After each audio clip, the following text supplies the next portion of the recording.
Every day, something dramatic happens in the Caribbean that affects our lives. We'll give you the details. We'll give you the facts on Caribbean Perspective with Eddie Frederick. Here's Eddie Frederick. Welcome to Caribbean Perspective. So glad you can join us. The story that takes the lead in today's edition for Tuesday, 24th September 2024, and brought to you in association with our friends at Antillean Group. A surprise visit from Kenyan President to Haiti to wish troops well. Details after this important message. Believe in our strength, we'll stand by you. Protection from all, perils big and small. Reassurance we give, it's so glad to see. Peace of mind, that's our service guarantee. We look after all our family. Yes, we do at every opportunity. Antillean Group, underwriters of all classes of insurance solutions for your protection and investment. Live well financially.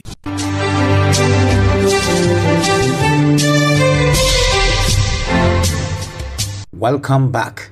Kenyan President Ruto visits Kenyan police in Haiti mission.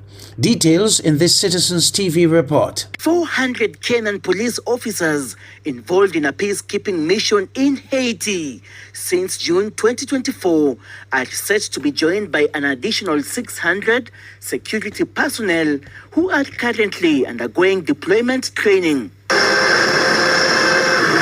The Kenyan contingent at Port-au-Prince were visited by President William Ruto, who led them in praise and worship songs and prayed for them. And I pray for these men and women who have committed themselves to be agents of peace. I pray for their families. I pray, Heavenly Father, that you will protect them. I pray, Heavenly Father, that you will give them success and that they will stabilize this country. And in a very short time, they will come back home after they hand over the responsibility of securing this nation to the Haitian police and Haitian security. The president joined the troops in the troubled Caribbean island to give them morale. The head of state defending the ongoing operation, reiterating that Kenya's police deployment continues to demonstrate Kenya's unwavering commitment to international peace and security. I bring you very warm greetings again from your families, from the National Police Service, and from all the people of Kenya. They wish you well, they pray for you, you have their goodwill, you have their support, and your success is not only going to be the success of the National Police Service, it is going to be the success of the people of Haiti and the success of all people who believe in peace, in stability, in dignity, and in democracy. Force Commander Godfrey Otunge briefed President Ruto on the gains made by the Kenyan police officers in the restoration of peace and stability in Haiti, calling for an additional boost in personnel, equipment, and logistics to fast-track the realization of the mission's objective of restoring peace and stability.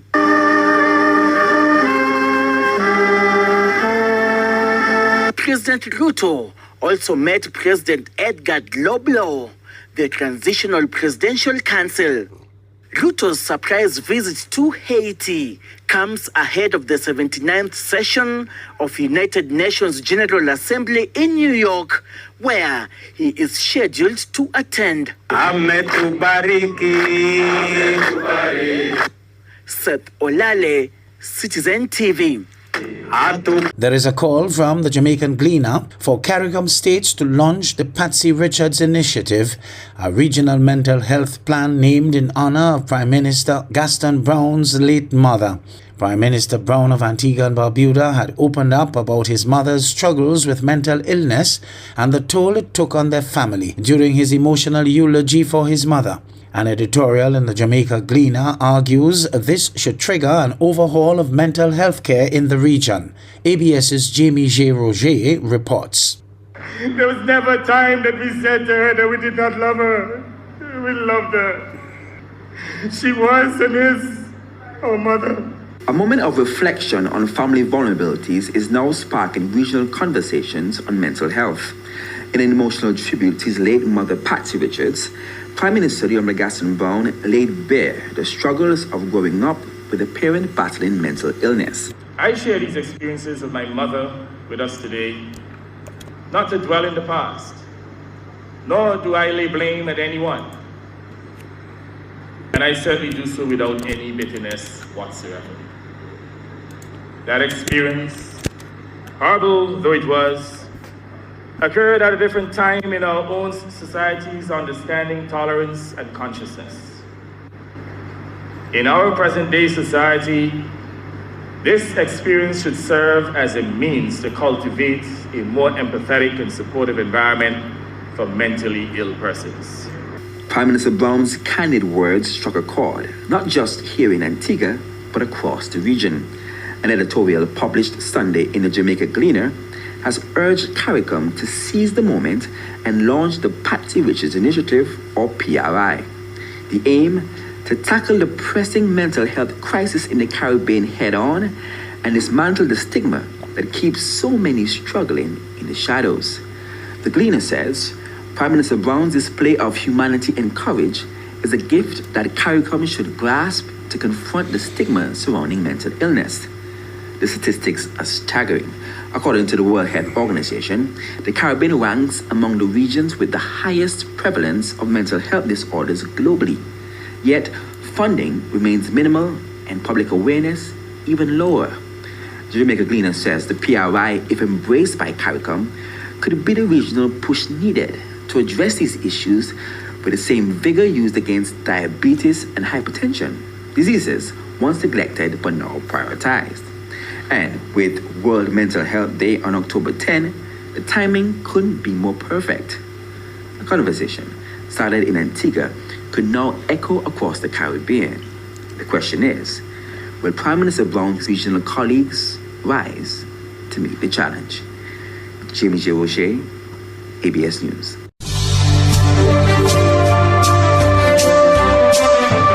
You're listening to Caribbean Perspective with Eddie Frederick, in association with our friends at Antillean Group, underwriters of all classes of insurance solutions for your protection and investment. Live well financially. The hurricane season is now upon us, so we as Caribbean people need to remember to think safety and be prepared. Avoid venturing outside during a storm or hurricane, especially if there are strong winds. Rooftops and other debris are often blown about and can cause great damage.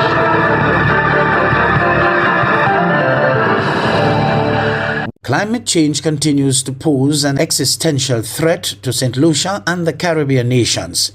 At the recent German-Caribbean climate talks, Dr. James Fletcher, a leading advocate for loss and damage finding, highlighted the urgent need for increased support. HTS News Force news item with Joachim Duplessis has more. Dr. James Fletcher, a former climate negotiator, highlighted the years-long struggle for a dedicated loss and damage fund during the presentation at the German-Caribbean climate talks. This discussion on loss and damage started in 1991 when AOSIS, the Alliance of Small Island States, actually proposed an insurance mechanism to address sea level rise and other impacts, loss and damage from sea level rise and other impacts of climate change, 1991. Okay, I'm trying to do this through a window and it's not working very well. Then we have the Bali Action Plan in 2003, I think it was, 4. And then this will just, in the interest of time, we'll just go through quickly to show you the major milestones along the way, to show you how we got to where we are right now, which is the establishment of a loss and damage fund. Dr. Fletcher detailed the devastating human loss of climate change, citing the impact of extreme weather events on vulnerable populations. Dominica in 2015, when Tropical Storm Erica hit, that caused damage equivalent to over 90% of Dominica's GDP. 2 years later, when Hurricane Maria hit, over 200% of Dominica's GDP was lost in the space of 24 hours. When Irma hit the BVI, over 300% of damage, the 300% GDP damage to that country. So you could go from looking really good one day to being completely devastated the next day. That is the reality that Caribbean countries have to face every single hurricane season. Climate-related disasters are disproportionately bad for poorer households, and they also are much more impactful, fatal on low-income populations. So you see again the disparity. We have an intra-generational issue here. Dr. Fletcher indicates the present financing severely undershoots required levels. He pointed out the vast discrepancy between the $700 million allocated to the Loss and Damage Fund and the estimated annual cost of $435 billion. This was some work done by UNCTAD, the United Nations Conference for Trade and Development. It shows that the initial capitalization of the Loss and Damage Fund should be $150 billion a year. Last year, we got a capitalization of $700 million. Okay, so what we saw last year, as promising and impressive as it was, only represents 0.2% of what is required on an annual basis. 0.2% of what is required on an annual basis. That's what was mobilized at COP last year, and really we've not seen much more since then. $700 million pledged to Loss and Damage Fund, less than 0.2% of what is needed. However, the big five fossil fuel companies paid their shareholders an unprecedented $111 billion in 2023. This figure is 158 times what was pledged to developing countries in the Loss and Damage Fund. Dr. Fletcher called for a two-pronged approach: continued international negotiations and exploring legal avenues to hold polluters accountable. Time is running out for Caribbean nations facing the devastating consequences of climate change. Joachim Duplessis, HTS News Force. Chief Justice of Trinidad and Tobago laments financial woes affecting local judicial system. Jesse Ramdio of CNC3 News paints the picture. At the opening of the 2024-2025 Law Term at the National Academy for Performing Arts on Friday, Chief Justice Ivarachi wasted no time setting the tone. What we will not do in the judiciary is accept licks for things that are outside of our control. Archie says that as local judicial officers grapple with what he notes as the largest caseload in the region, they're on the brink. The attrition of staff, other than for retirement, can be attributed to poor compensation, burnout from heavy workloads, strain on mental health due to the nature of the job, and poor work-life balance.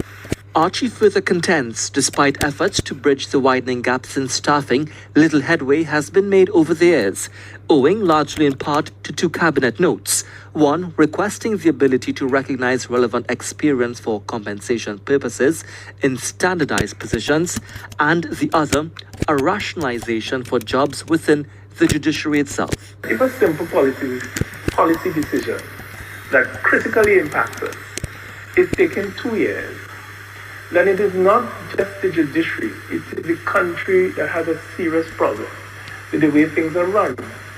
And we are caught in the web just like everyone else. The Chief Justice explains, with employees either leaving the profession due to grievances or being poached by other state bodies, court doors face closure, one being the Princestown Family Court. When no staff was approved, we pulled staff from everywhere we could, asking them to double up, thinking that we would get the approvals to hire staff in short order. This also did not materialize.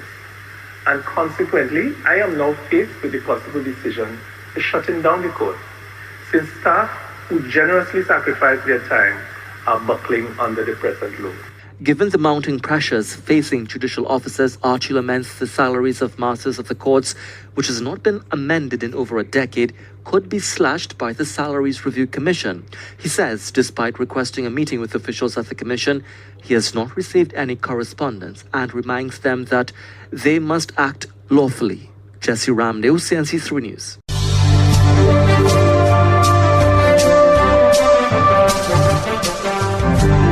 I am Eddie Frederick. This has been Caribbean Perspective, a whole new approach to highlighting developments in the Caribbean. In the meantime, please follow us on Facebook and subscribe to our YouTube channel for daily regional news and more in association with our friends at Antillian Group. Believe in our strength, we'll stand by you. Protection from all perils, big and small. Reassurance we give, it's so clear to see. Peace of mind, that's our service guarantee. We look after all our family. Yes, we do at every opportunity. Antillian Group, underwriters of all classes of insurance solutions for your protection and investment. Live well financially.